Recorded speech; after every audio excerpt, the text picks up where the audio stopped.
Okay. So, hi guys. This is a chance for us just to take a couple minutes and kind of talk about our last month. It's been a whirlwind of a month. July 2009. Who would have guessed? That, kind of tracking the change leading into March. I guess we knew. Big picture as that. That there were going to be some things happening around having a second child that were going to require probably some financial reorganization. I would even say a couple weeks before we moved, though, we weren't quite totally certain of what that was going to look like. So it was very much a whirlwind, yeah. Career job search has definitely not panned out like we thought that it could have. Still think that it could have gone a little bit differently, but we're sort of moving into the mode of aggressively pursuing a bridge job, setting ourselves up right now so that our budget is feasibly manageable with a bridge job. And we've done that. That's been one of the huge successes probably out of all this. And so we have radically transformed our budget. It's been great. Yeah. It's been great. It's been a real blessing. Yeah. It just to be in the driver's seat and know that what we're doing is the right decision. So. Poverty with dignity.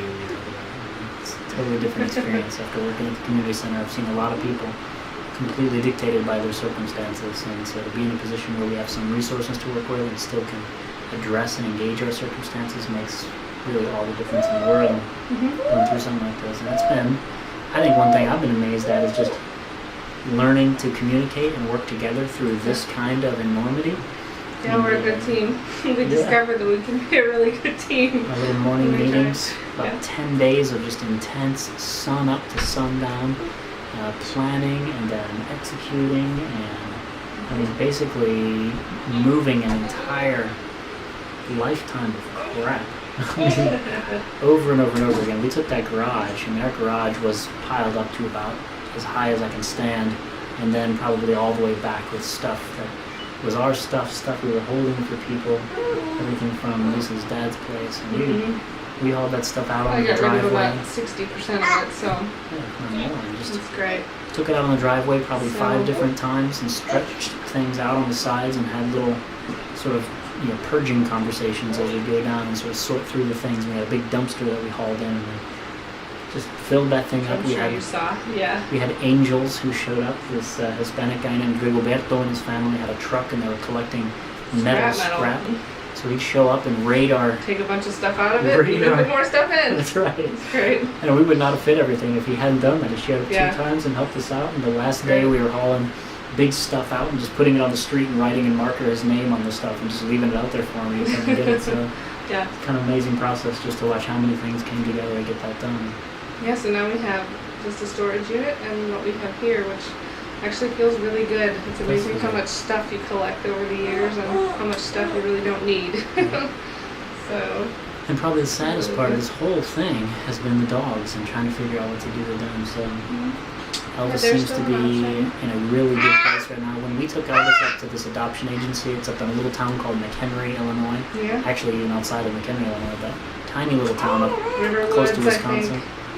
Ringwood, Ringwood, Illinois. Yeah. And this place is set up as a professional training facility for dogs, and also as a rescue shelter. So when Elvis went in there, we took him into what looked like a big summer camp sort of arena where you would go and maybe sing summer camp songs or something like that. And they had a big, almost like a showing area, like you'd see at a dog show. And they had seats set up where you could sit down. And I had to walk around with Elvis, and they had to shout out commands and do these things. And that dog was like a rock star. I mean, Elvis, probably the least disciplined dog we've ever owned. Oh, when somebody else was in control, he was really good, I mean, and I'm walking around with him, and people are shouting. He loved the attention. He was so excited.